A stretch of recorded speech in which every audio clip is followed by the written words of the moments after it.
Salut tout le monde, très très content de pouvoir vous retrouver, j'espère que vous allez bien. Bienvenue sur la chaîne. Aujourd'hui on va traiter d'un championnat et d'une équipe dont on parle pas souvent sur la chaîne, c'est vrai.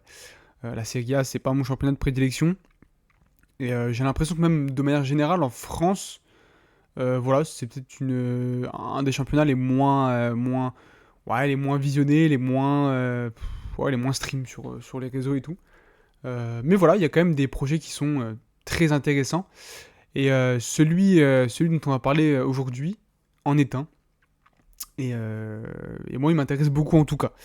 Voilà, la deuxième jeunesse de la vieille dame. Petit jeu de mots, tout ça, on connaît. Nanana, c'est marrant. Haha. Euh, donc voilà, on va parler de la Juventus avec un nouveau coach, nouveau projet. Voilà, on va essayer un petit peu de décortiquer tout ça, parler des nouvelles arrivées parce qu'il y en a eu beaucoup. Parler de ce qui est. Enfin, pourquoi c'était nécessaire à mon sens, et voilà. C'est parti, le premier thème, avec donc. Hop, un renouveau nécessaire. À mon sens, c'était nécessaire. Voilà, je vais expliquer pourquoi. Tout simplement parce que, voilà, il y a eu ces histoires de magouille, nanana, cette pénalité avec je sais pas combien de points en moins, et tout un staff qui est parti, enfin une grosse partie. Euh, Allegri aussi qui s'en est allé. Euh, pour moi, ça représentait euh, quelque chose de pas assez moderne. Le football d'Allegri pas assez moderne. Et on voyait bien les résultats en dents de scie. Des fois, c'était excellent. Des fois, c'était très compliqué. En fait, il y a vraiment une sorte de bipolarité en fait dans tes résultats qui sont à mon sens causés par le fait que tu as beaucoup de qualités individuelles, mais pas un football adapté en fait. Voilà. À mon sens, c'est un petit peu là-dessus que se situait le mal. Et voilà, c'était nécessaire à mon avis de repartir de zéro, de quasi zéro en tout cas, avec même l'extra sportif en vrai. Voilà, pourquoi pas faire table rase et repartir de rien pour construire sur des bases saines et sur des bases qui te permettront d'avoir un projet assez périn, oui, périn, que ce soit dans les finances, que ce soit dans l'extra sportif, que ce soit dans le sportif, dans ton projet, et entamer un nouveau cycle vraiment vraiment sain. Voilà, pour moi c'était le mieux à faire, et c'était surtout nécessaire. Maintenant voilà, tu repars bah voilà, on voit il n'y a plus trop de joueurs euh, vieux, voilà, de vieux briscards dans l'effectif. Là, comme ça me vient même pas en tête, je vous avoue. Euh, J'y réfléchis, hein, mais en attendant, je regarde. Ouais, non, il n'y a pas Matcha Perrin, ouais, 31 ans. Allez, Pinsoglio, 34 ans, voilà. Danilo, 33, voilà. Il y a un ou deux joueurs, ouais, euh, qui restent. Ouais, Milik, 30. Mais voilà, il n'y a plus de vieux briscards comme pouvait traîner la Juventus de temps en temps. C'est vrai que Bonucci, avec tout le respect pour la carrière, attention, hein, Bonucci, Barzagli, à mon sens, ça les a traînés un peu trop longtemps. Il y a un moment donné où il fallait savoir tourner la page, en fait. Et ça n'a pas été fait, même le choix de reprendre Allegri, à mon sens, voilà, le renouveau aurait dû être entamé là. Et au final, ben, tu continues sur des bases, enfin sur un football qui est pas adapté et qui est un peu vieux, un peu vieillot en fait. Voilà, c'est mon avis. Là, tu mines de rien, voilà, ça rentre un petit peu dans le sujet d'après, mais tu as un effectif qui a 26 ans d'âge moyen, pardon. Euh, donc tu rajeunis considérablement ton effectif, mine de rien. Et voilà, c'est comme je disais, en fait, pour moi, c'est vraiment nécessaire pour repartir sur quelque chose de plus sain. Donc voilà, le deuxième petit visuel, un nouveau projet avec une photo de Thiago Motta parce que forcément c'est lui qui est à la tête. Nouveau coach, voilà, nouveau style de jeu, nouvelle tactique, nouveau tout. Il choisit en plus ses cibles au mercato, donc ça c'est très intéressant. On sait que ça n'a pas toujours été le cas. Voilà, là il a le choix. Euh, tu, même au niveau mercato, tu changes complètement de cible. Là, tu te diriges vers des jeunes avec du potentiel, des jeunes prospects que tu vas façonner aussi un petit peu à ton style. Et non, forcément, ça peut que attirer l'œil. Voilà, tu t'es obligé d'être intéressé par ça. T'as un entraîneur jeune, avec des joueurs jeunes, avec une philosophie qui va être imprégnée et qui, pour l'instant, passe plutôt bien parce que sur les 2 premiers matchs, voilà, j'ai regardé un peu, je me suis renseigné avant de parler quand même.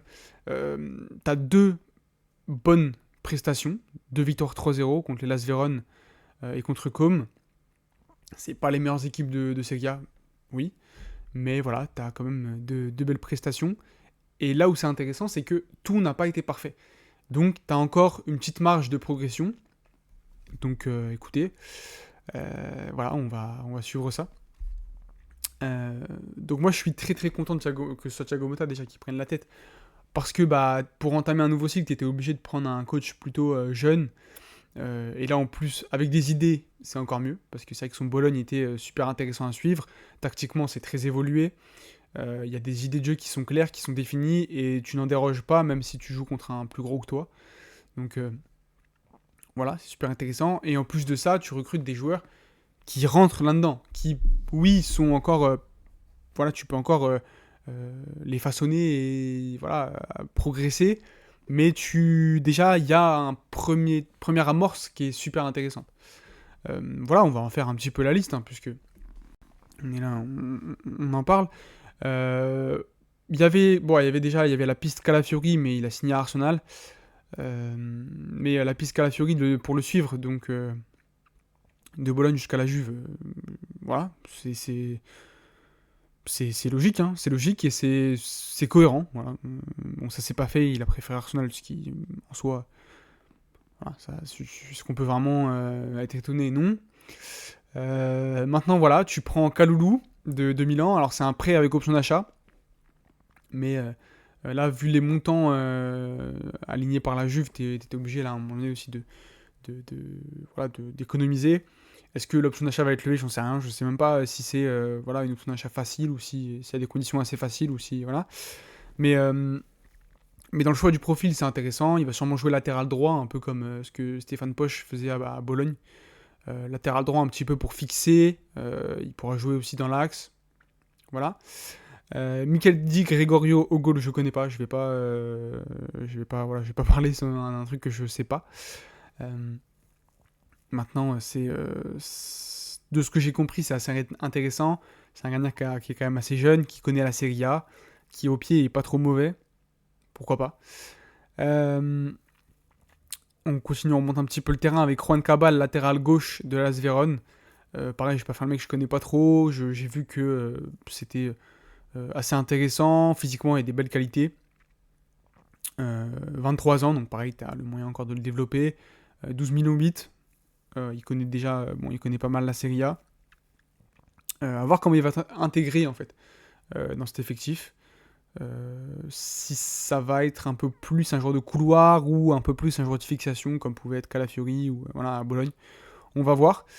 Au milieu de terrain, et là c'est le secteur qui me chauffe le plus, très honnêtement.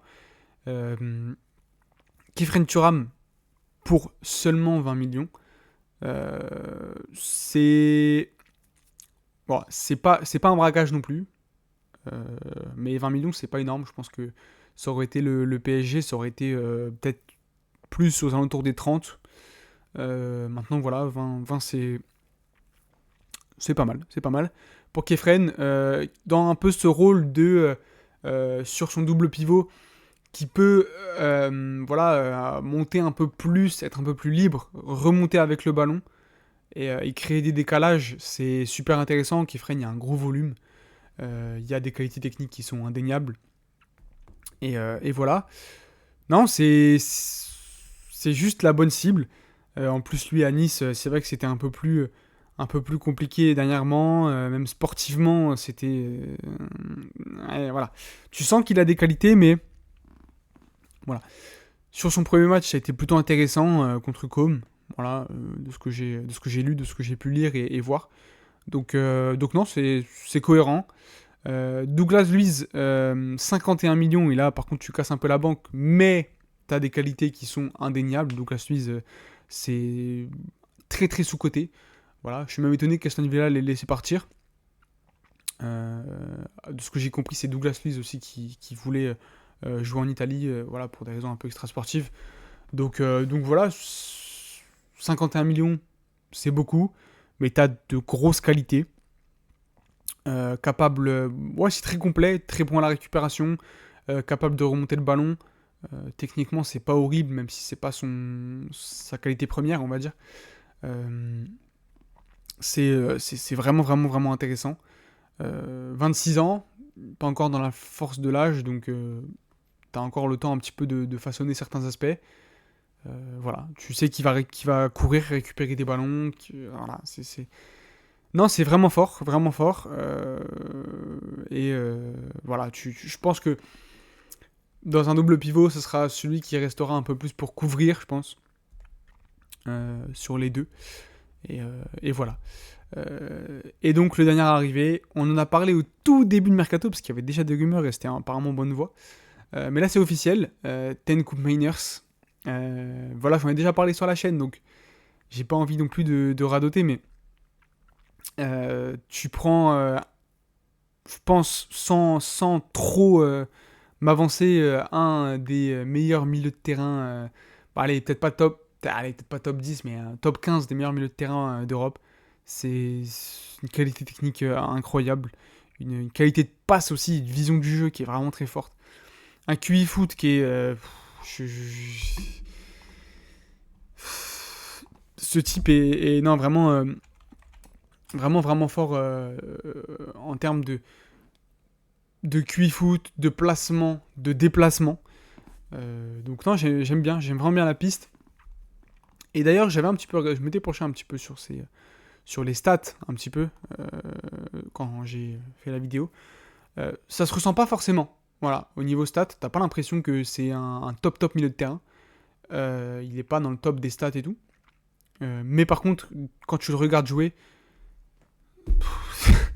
non, c'est vraiment fort.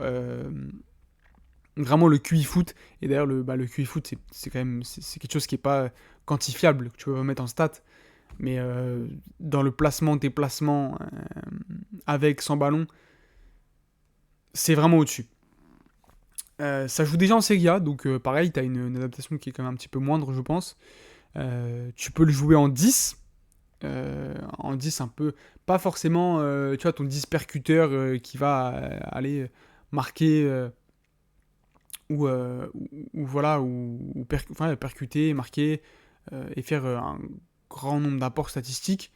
Mais ton 10 un petit peu reculé, organisateur, pourquoi pas. Ou même un double pivot, dans un double pivot à la place de Kefren Turam. Enfin, au même poste que Kefren Turam, où voilà, tu auras un joueur qui va euh, te faire progresser par la passe, indéniablement. Là où c'est très fort aussi, c'est que dans le double pivot de Thiago Motta, tu as énormément de déplacement, énormément de dézonage. T'as ton 10 qui vient s'en mêler parfois, t'as un latéral qui peut rentrer à l'intérieur, voilà. Et dans Coupe Miners, dans le QI Foot, ce que je vous disais juste avant, QI Foot déplacement, c'est vraiment très fort. Donc en fait, il va juste identifier l'espace libre pour casser la ligne et pouvoir voilà, progresser par la course ou par la passe. Je suis vraiment très fan, vraiment très très fan. Euh, et voilà. Je pense même que c'est là où je le ferai jouer. Plus qu'au poste de numéro 10. Et même d'ailleurs, si on regarde un petit peu son apport statistique, bah, les stats ressortent beaucoup plus positivement quand il est placé au milieu de terrain plutôt que quand il est placé en 10.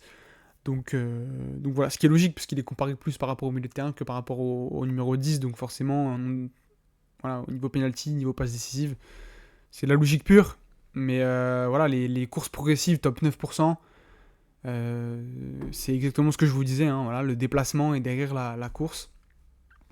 Vraiment, c'est... Vous savez quoi, je vous laisserai découvrir au fur et à mesure de la saison si vous suivez un peu la Juve et que vous êtes un peu sceptique sur Coupe Painers. 54 millions, mais à mon avis, ça les vaut. Et enfin, voilà, offensivement, on a Francisco Conceição, pareil en prêt. Conceição qui prend un peu son envol là, du FC Porto. Voilà, dans la progression, dans la percussion, c'est intéressant. Il y a aussi un apport but qui peut être vraiment pas mal. Donc voilà, c'est après qu'option d'achat. Et enfin, Nico Gonzalez de la Fiorentina, double nationalité italienne, argentine-italienne du coup. Connaît déjà la Serie A. Oui, 26 ans. Donc un âge un peu plus avancé que Conceição par exemple. Mais pareil, des qualités de percussion. Il peut même jouer en neuf. Pas vraiment en renard des surfaces, mais un peu dans le neuf percuteur qui va beaucoup bouger, très mobile et prendre la profondeur. Donc voilà, il sort d'une saison peut-être un petit peu moins bien à la Fiorentina que la saison d'avant. Il y a aussi quelques profils qui ont un peu éclos côté Fiorentina, donc voilà. Mais il y a là vraiment de la qualité. Et non, j'aime beaucoup. Et écoutez, on va suivre ça, en sachant qu'au poste de 9, tu as déjà Vlahovic, qui en plus, le dernier match là, contre la Zveron, claque un doublé avec un but de fou. Voilà, donc ça rentre en fait dans déjà un effectif qui est déjà assez jeune quand il a été débarrassé, entre guillemets, de ses vieux briscards, et qui a beaucoup de qualité. Voilà, tu as un Grayson Bremer derrière qui est solide. Andrea Cambiaso à gauche, pareil, beaucoup de potentiel. T'as un Locatelli au milieu de terrain qui était aussi intéressant, même s'il va jouer un peu moins.